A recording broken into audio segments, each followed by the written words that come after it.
শীতের দিনে পুকুরের নদীর জিয়াল মাছ খুবই মজা, তাই না? হ্যালো ভিউয়ার্স, আসসালামু আলাইকুম। আশা করি সবাই আপনারা অনেক বেশি ভালো আছেন। ফিরে আসলাম আপনাদের মাঝে দুপুরের রান্না নিয়ে।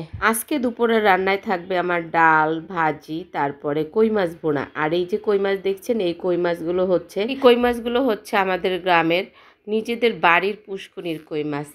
আমার শাশুড়ি মা আসার সময় কই মাছ নিয়ে এসেছে, আরও অন্য অন্য মাছ এনেছে। তো ভাবলাম কই মাছটা আপনাদের সাথে একটু শেয়ার করি।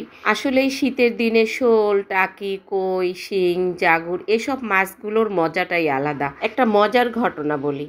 আমাদের বাড়িতে মানে আমার বাপের বাড়ির পুষ্কুনিতে এত কই মাছ ছোটোবেলা আমরা দেখেছি। আমরা যখন গোসল করতে যেতাম আমাদের কাপড়ে বেঁচে দেখতাম যে কই মাছ উঠে আসতো। আমরা সবাই জানি কই মাছে একটু বেশি কাটা থাকে উপরের পিঠে, তাই ছোটোবেলা আমরা ভয়ে সচরাচর পুষ্কুনিতে গোসল করতে নামতাম না, এত মাছের পরিমাণ ছিল।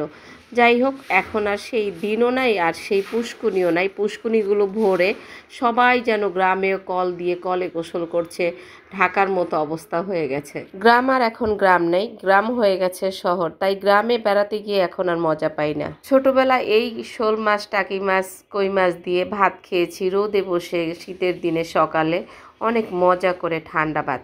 তরকারিটাও থাকতো ঠান্ডা, আগের দিনের। এত মজা, সবাই বসে রোদে ভাত খেতাম খুব মজা করে। এখন গ্রামে গেলে সকালবেলা রুটি করে, ভাজি করে, ডিম করে, শহরের মতো। শেয়ার করে নিলাম একটু আপনাদের সাথে ছোটবেলার মজার গল্প। সবাই আমার শাশুড়ি মার জন্য দোয়া করবেন, আল্লাহ পাক যেন ওনাকে সুস্থ রাখে, ভালো রাখে। কিন্তু খুব ঝটপটভাবে অল্প মশলাপাতি দিয়ে আমি কই মাছ ভুনা করে নিয়েছি।